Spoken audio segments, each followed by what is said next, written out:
Welcome to the Alchemy of Sex and Spirit, where sex, psychology and spirit meet. In this episode, we'll explore the mysterious and wonderful world of feelings. And stay until the end for today's magical practice. It might just change everything. In this episode, I'm going to introduce another master key in the science of intimate relationships. And those that come to understand this key will then have cracked the code that makes women a mystery to men and men a frustration to women. He or she doesn't understand me. How often is this heard? There's a deep divide between men and women on the mental plane. And many an intimate relationship has ended up in divorce or separation as a result. So here's the answer to the perennial problem of misunderstandings in intimate relationships. The only way to a successful intimate relationships is by learning the knowledge and language of feelings. To attempt to build and maintain a relationship without this language is like trying to read sheet music without being able to hear the notes. You might understand the score, but you'll find great difficulty in creating music. Now, I'm aware how difficult it can be for some people, typically men in particular, to connect with their own feelings. Even more of a challenge for them, therefore, to try to understand or connect with their partner's feelings. But without connecting with feelings, intimate connection is impossible. Having and maintaining an intimate relationship is bound to fail. This cosmic law, this master key, is the principle of vibration. Everything moves. Everything in the universe is constantly in motion. Nothing is rigid, solid, fixed. Everything vibrates. What we are feeling is energy vibrating within us. So let's explore the strange and foreign land of feelings. What are they and what do they feel like? Sensation.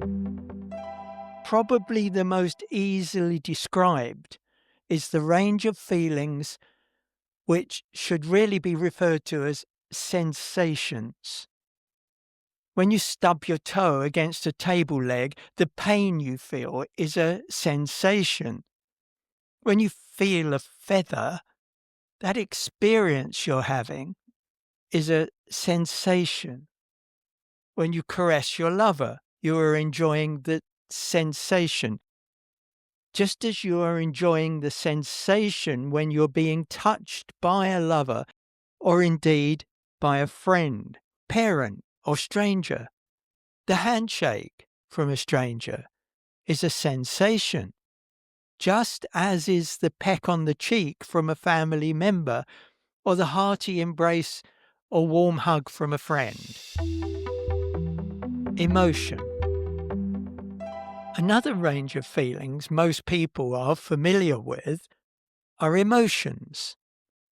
Most feelings of the emotional kind can be grouped together under either pleasurable or painful. Happiness and sadness are fairly common experiences for everybody. We enjoy the emotions when something gives us pleasure, and we try to avoid feelings when something is likely to be painful.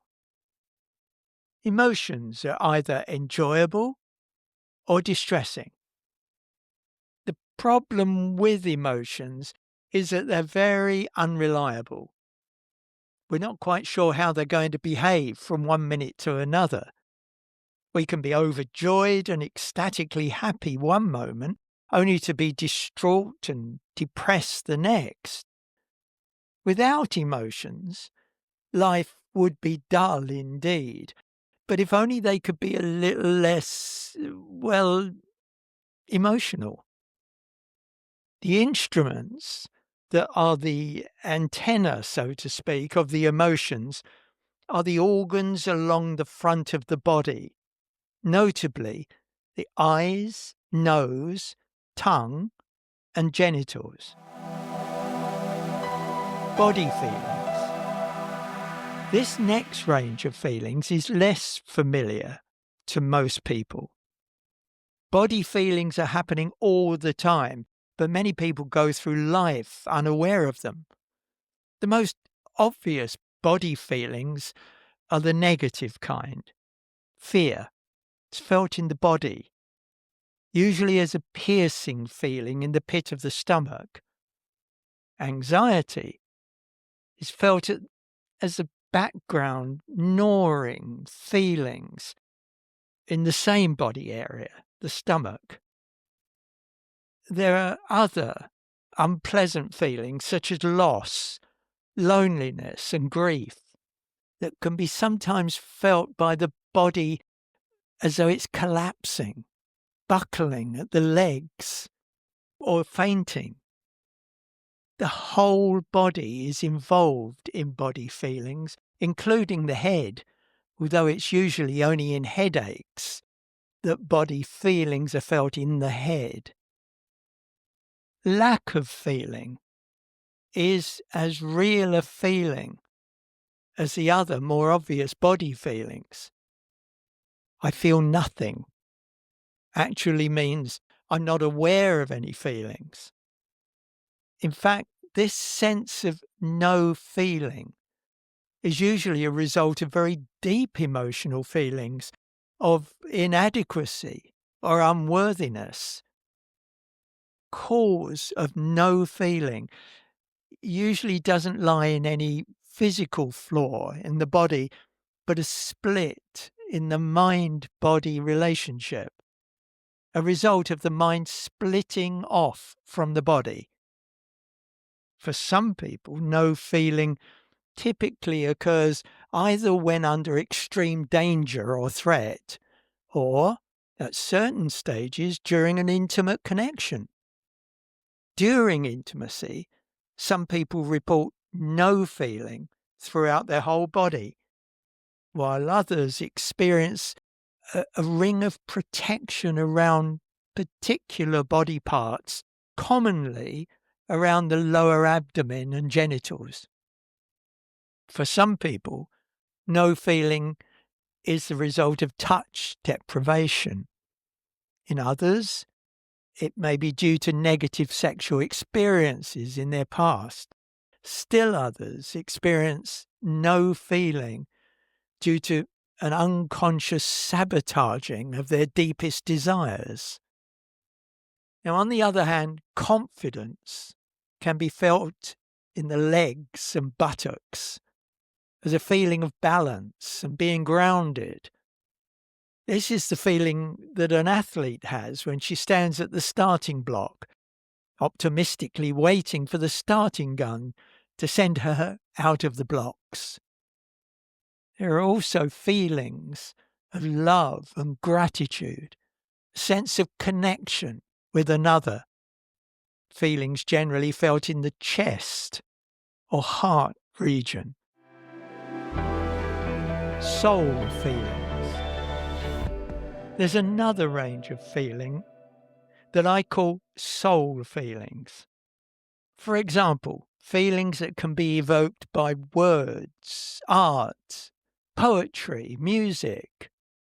To access soul feelings, one must be open to life at a level of awareness that's beyond the normal senses and isn't either rational or instinctive. This deeper level of feeling, soul feelings, can only be accessed by what is referred to as the higher self or the soul itself. The primary organ that experiences soul feelings is the heart, not the physical organ of the heart. What we refer to as the heart, as distinct from the head, is located in the middle of the chest, behind all organs and skeletal structures.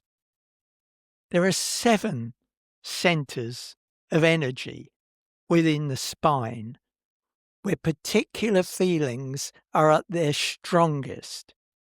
One such energy center, this heart center, is like a door that opens up a world of spaciousness and beauty, which is inaccessible to the ordinary physical organs of the body. Psychic feelings, sometimes referred to as clairsentience, the psyche can experience tangible feelings, often ignored or misused, but vital within relationships if the depth of feeling between partners is to include a connection at the level of the mind. It's sometimes believed in therapeutic and spiritual schools of thought that the mind gets in the way of feelings. This is only partially true. Distracting and negative thoughts do indeed stand in the way of true feelings, but the psyche itself contains all thought and feeling. The psyche isn't located exclusively within the body, but also around and permeating the body. It includes thought, feeling, energy, and libido. It's the feeling of knowing as distinct from thinking. As one learns to let go and open to the psyche, feeling is though the air you breathe has a different quality about it. The senses merge, taste and feeling becoming one. The same can be said of the aroma of your partner. Your appreciation of his or her aroma emerges from the body, even the skin, as a psychic feeling. Vision and sight blur with feeling into primal beauty and awe. The feeling is as though you've stepped into another world, as Alice did when she stepped through the looking glass. If you physically touch or caress with the psyche, it's as though every square millimeter of your partner's skin is a complete body. There are feelings of awe and wonder that sweep over the one who touches with the psyche. Communication between intimate partners who are connected at this level also merges into a feeling. Have you ever stepped out of a busy city centre and into a cathedral, a temple, or other religious building that's been truly sanctified by meditation, prayer, and devotion? If so, do you recall feeling the silence and stillness as you leave the hustle and bustle of the city street and suddenly find yourself in another world? You may even have found yourself gasping with amazement and wonder. You probably utter some whispered words of appreciation, of delight. Whatever sounds or words you utter simply reflect the feelings you're experiencing within your psyche. These are psychic feelings. They prove the existence of love. And if you can allow yourself to open your mind even further beyond the psychological psyche, they become feelings that prove the existence of the divine. The bodily organ or center with which you can experience feelings of the psyche is the larynx. From the larynx arise sounds and words, sometimes articulate and sometimes inarticulate.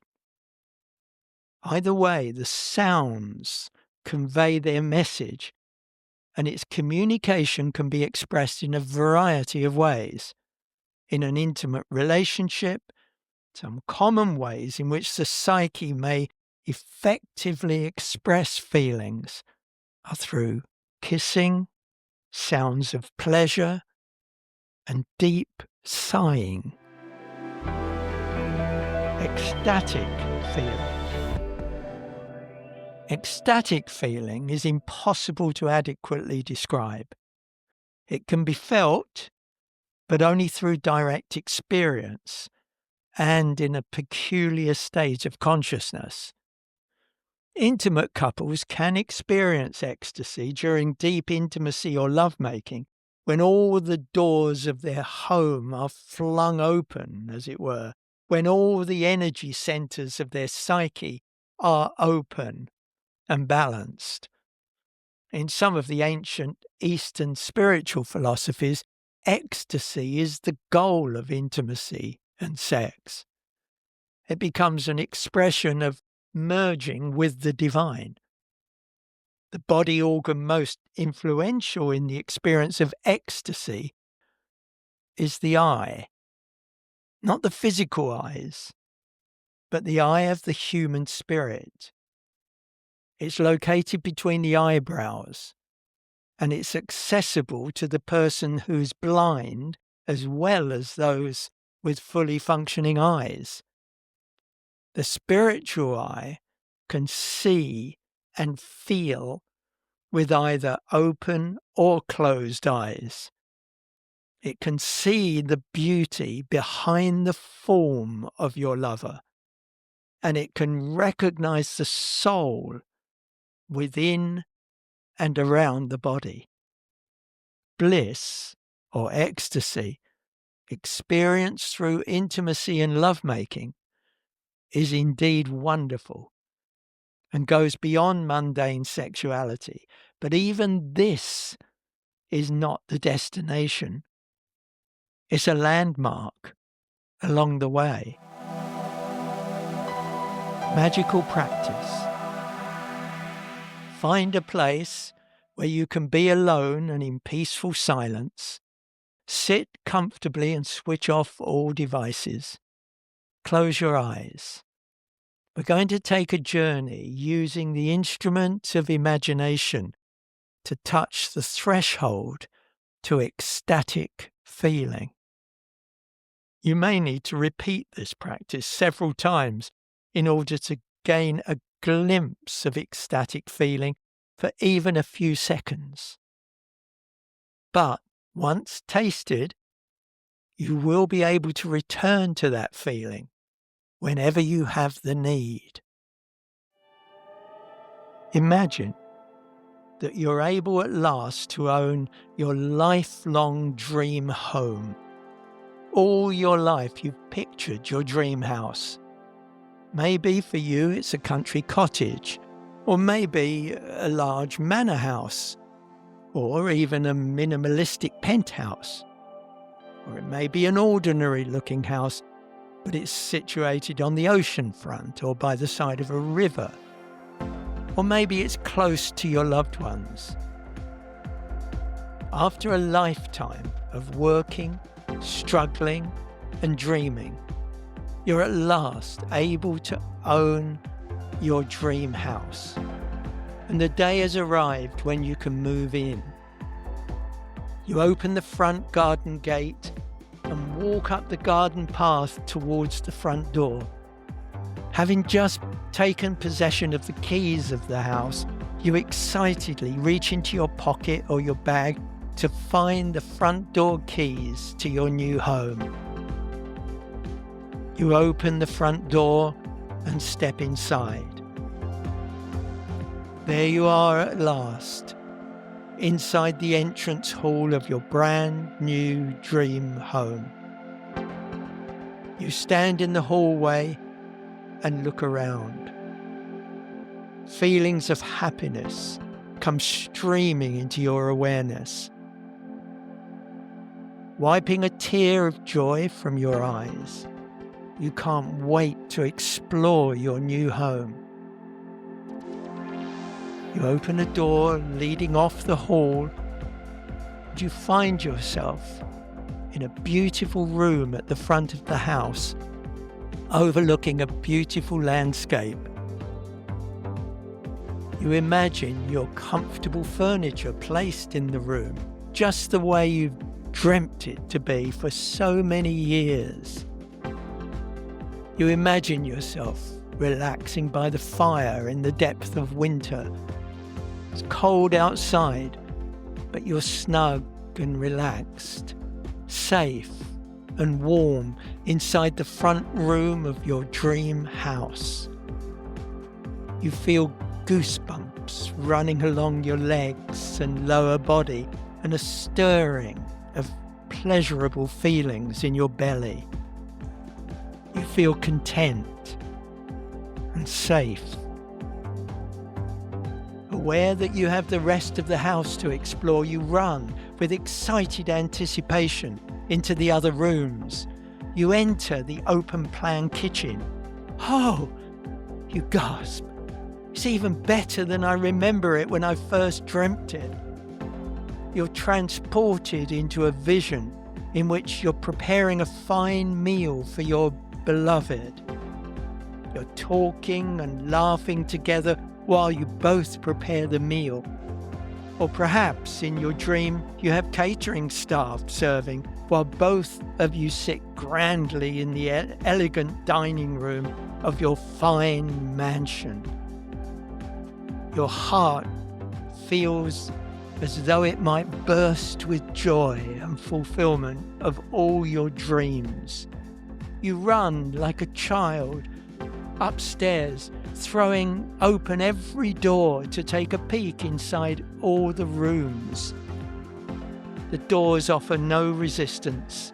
They swing wide open to reveal every hope and wild expectation that you've dared to dream throughout the hard, long, suffering years of your life. Gone are all those lonely nights when you gave birth to the dreams of bliss that this house now gives you. You're actually standing in your dream. You touch the walls and doors to satisfy yourself that you're not once again simply dreaming. Can it be real? Am I really standing in my dream home? The floors are covered with the finest carpets, and in your ecstasy, you fall to your knees and thank God. The house, your dreams, the universe, the stars.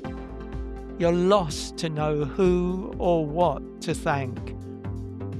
Lost in wonder and gratitude, you fall on your face and lay in the prone position on the floor, hardly able to speak or utter intelligible words. Tears fall from your eyes, but you're unutterably happy, not sad at all.